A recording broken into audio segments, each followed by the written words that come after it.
right, this is Leviticus 1, section 3, and these are verses 10 through 17 from Matthew Henry's commentary. Can you guys say hi to everybody that's watching? Hi. Hi. Gwen, can you wave? Hi. Good girl. All right.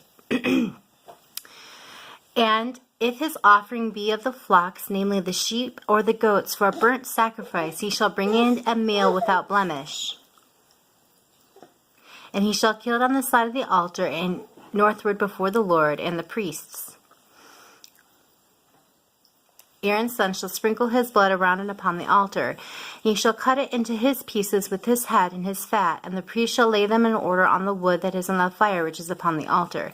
But he shall wash the inwards and the legs with water, and the priest shall bring it all and burn it upon the altar. It is a burnt sacrifice, an offering made by fire of a sweet savour unto the Lord.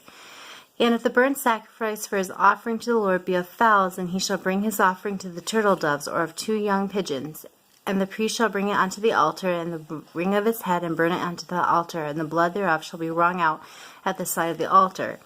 And he shall pluck away his crop with his feathers, and cast it beside the altar on the east part of the place of the ashes, and he shall cleave it with the wings therefore, but shall not divide it asunder. And the priest shall burn it upon the altar upon the wood that is upon the fire. It is a burnt sacrifice, an offering made by fire of a sweet savour unto the Lord. When, quieter please.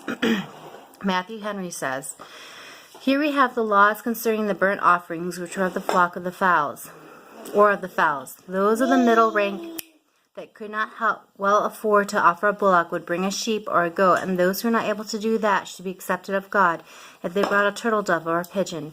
For God in his law and his gospel, as well as his providence, considers the poor.